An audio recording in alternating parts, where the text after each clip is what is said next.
പേര് വിജയൻ, അഞ്ചരക്കണ്ടി സ്വദേശിയാണ്.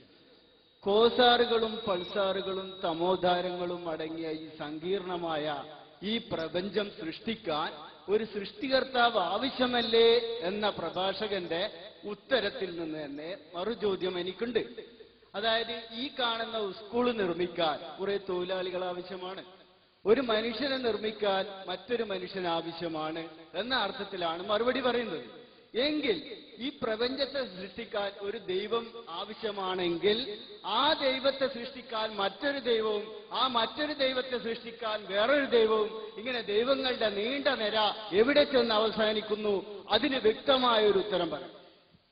യുക്തിവാദികൾ ഒരുപാട് കാലമായി മതവിശ്വാസികളെ ഉത്തരം മുട്ടിച്ചുകൊണ്ടിരിക്കുന്ന ഒരു മഹാചോദ്യമായി എപ്പോഴും മഹാബുദ്ധിമാന്മാർ പോലും പറയാറുള്ള മഹാവിഡ്ഢിത്ത ചോദ്യത്തിന് ഇസ്ലാമിന്റെ അടുത്ത് വ്യക്തമായ ഉത്തരമുണ്ട്. കൃത്യമായി കേൾക്കുക. അള്ളാഹു അഹദാകുന്നു, അതുകൊണ്ട് അവനെ സൃഷ്ടിക്കേണ്ടതില്ല എന്നതാണ് ഉത്തരം. വിശദീകരിക്കാം.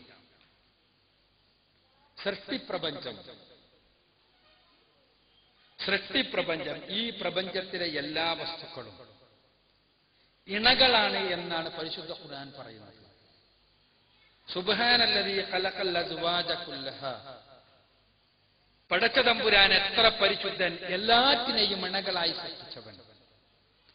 ഇണകളായിട്ടേ ഈ പ്രപഞ്ചത്തിന് നിലനിൽപ്പുള്ളൂ. ഈ പ്രപഞ്ചത്തിലെ വസ്തുക്കൾ അഥവാ മാറ്റർ, പദാർത്ഥം, അതെങ്ങനെയാണ് സൃഷ്ടിക്കപ്പെട്ടത് എന്ന് അന്വേഷിക്കുവാൻ നമ്മൾ പരിശ്രമിച്ചു.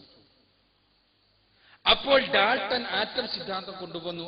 ആറ്റത്താലാണ് എല്ലാം ഉണ്ടാക്കപ്പെട്ടിട്ടുള്ളത്. ഭൗതികവാദികൾ പറഞ്ഞു, ഇതാ ഇവിടുത്തെ ഈ പ്രപഞ്ചത്തിലെ എല്ലാ പദാർത്ഥത്തെയും സൃഷ്ടിച്ച ഇഷ്ടികയെക്കുറിച്ച് നമുക്ക് അറിവ് ലഭിച്ചിരിക്കുന്നു, അതുകൊണ്ട് ഇനി ദൈവത്തിന്റെ ആവശ്യമില്ല. പക്ഷേ ശാസ്ത്രം പിന്നെയും മുന്നോട്ട് പോയി.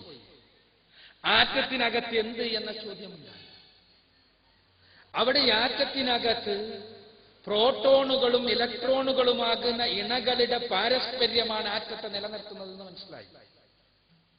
ഒപ്പം തന്നെ പ്രോട്ടോണുകളും ന്യൂട്രോണുകളും പയോണുകളും മിസോണുകളും എല്ലാം ആകുന്ന വസ്തുക്കളും ഉണ്ടെന്ന് മനസ്സിലായി. അപ്പോൾ ആറ്റത്തിന്റെ നിലനിൽപ്പ് ഇണകളുടെ പാരസ്പര്യത്തിലാണ്. ഇനിയും ആ ഇണകളെ കുറിച്ച് പഠിച്ചു, ഇലക്ട്രോണിനെ കുറിച്ച് പഠിച്ചു. അങ്ങനെ ഇലക്ട്രോണിക്സ് ഉണ്ടായി. ഇലക്ട്രോണിനെ കുറിച്ച് പഠിച്ചപ്പോൾ നമുക്ക് മനസ്സിലായത് ഇലക്ട്രോൺ എന്നൊരു വസ്തുവേ ഇല്ല എന്നുള്ളതാണ്. എന്നാൽ ഒരു വസ്തുതയായി അത് നിലനിൽക്കുന്നില്ലേ? അതൊരു വസ്തുതയാണ്, പക്ഷെ അതൊരു വസ്തുവല്ല. എന്നാൽ വസ്തുവിന്റെ സ്വഭാവം ചിലപ്പോൾ കാണിക്കും, എന്നാൽ തരംഗത്തിന്റെ സ്വഭാവമാണ് മറ്റു ചിലപ്പോൾ കാണിക്കുക.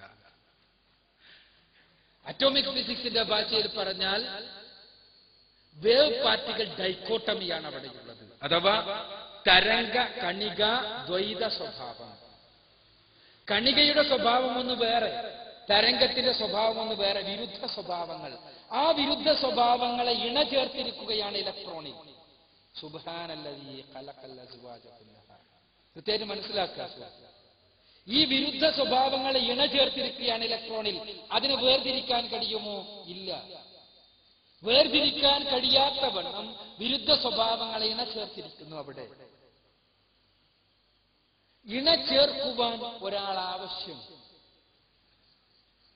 ഇനി നോക്കുക, നിങ്ങൾ പ്രോട്ടോണിനെയും ന്യൂട്രോണിനെയും കുറിച്ച് പഠിച്ചപ്പോൾ അവ വീണ്ടും അടിസ്ഥാന കണങ്ങളാൽ നിർമ്മിക്കപ്പെട്ടതാണെന്ന് മനസ്സിലായി. അതിനാണ് നമ്മൾ കോർക്കുകൾ എന്ന് പറയുന്നത്. കോർക്കുകളെ കുറിച്ചുള്ള പഠനശാഖയുണ്ട്, ക്രോമോഡൈനാമിക്സ് എന്നാണ് പറയാ ഫിസിക്സിൽ. ക്രോമോഡൈനാമിക്സ് പറയുന്നത് കോർക്കും ആന്റി കോർക്കുണ്ട്.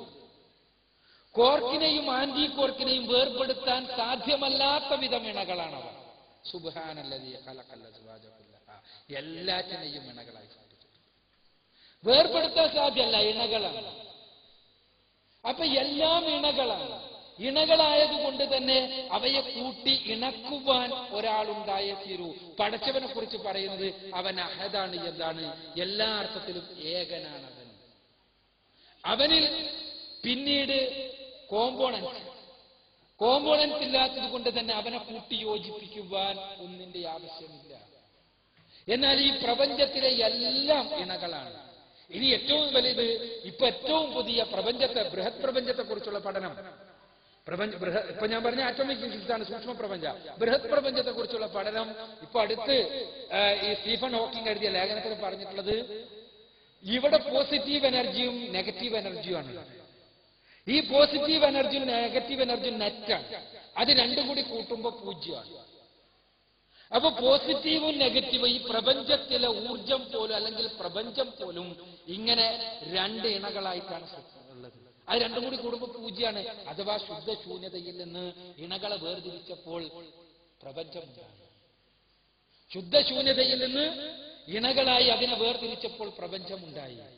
പടച്ചവനോ അഹദാണ്, ഏകനാണ്, അവനിൽ കോമ്പോണൻസ് ഇല്ല, അവനെ ആരെങ്കിലും കൂട്ടിയോജിപ്പിച്ചുണ്ടാക്കിയ അസ്തിത്വമുള്ളവനല്ല, അവനെ അതുകൊണ്ട് തന്നെ സൃഷ്ടിക്കേണ്ടതില്ല.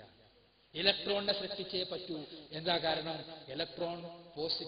ഇലക്ട്രോൺ തരംഗ സ്വഭാവവും കണികാ സ്വഭാവവുമാണ്. ആ സ്വഭാവങ്ങളെ കൂട്ടി ഇണക്കിയേ പറ്റൂ. പ്രോട്ടോണിനെ സൃഷ്ടിച്ചേ പറ്റൂ. പ്രോട്ടോൺ കോർക്കും ആന്റി കോർക്കുമാണ് അതിലുള്ളത്. അതിനെ കൂട്ടി ഇണക്കിയേ പറ്റൂ. ഈ പ്രോട്ടോണിനെയും ഇലക്ട്രോണിനെയും ന്യൂട്രോണിനെയും കൂട്ടിച്ചേർത്ത് ആറ്റത്തെ ഉണ്ടാക്കുവാൻ ആളുണ്ടായേ പറ്റൂ, കൂട്ടിയോജിപ്പിക്കുവാൻ ആളുണ്ടാകും.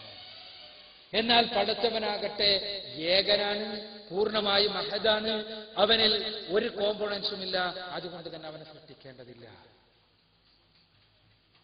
മതത്തിന്റെ, ഇസ്ലാമിന്റെ ദൈവസങ്കല്പം സുഹൃത്ത് വിചാരിച്ചതുപോലെ ഈ ഒരു ചോദ്യത്താൽ തകർന്നു പോകുന്ന ഒരു ചീട്ടുകൊട്ടാരമല്ല എന്ന് മനസ്സിലാക്കുക.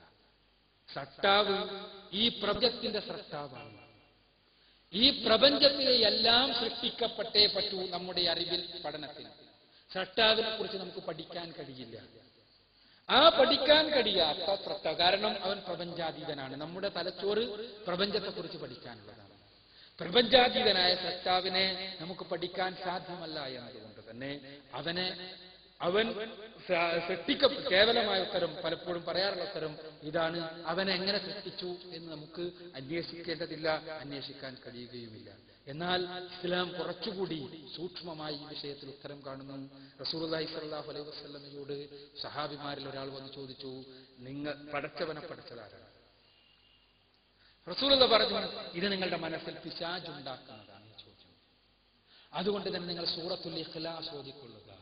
സൂറത്തുൽ ഇഖ്ലാസിൽ 1-ാമത്തെ വചനം ഖുൽ ഹുവല്ലാഹു അഹദ്, പടച്ച തമ്പുരാൻ അഹദാണ് എന്നതാണ്. അഹദിയത്ത് ഉൾക്കൊണ്ട് കഴിഞ്ഞാൽ, പടച്ച തമ്പുരാൻ ഏകനാണ് എന്നുള്ളത് പൂർണ്ണമായി ഉൾക്കൊണ്ട് കഴിഞ്ഞാൽ അവനെ സൃഷ്ടിക്കേണ്ടതില്ല എന്ന് നമുക്കറിയും, മനസ്സിലാകും. ആധുനിക ശാസ്ത്രവും നമ്മെ അത്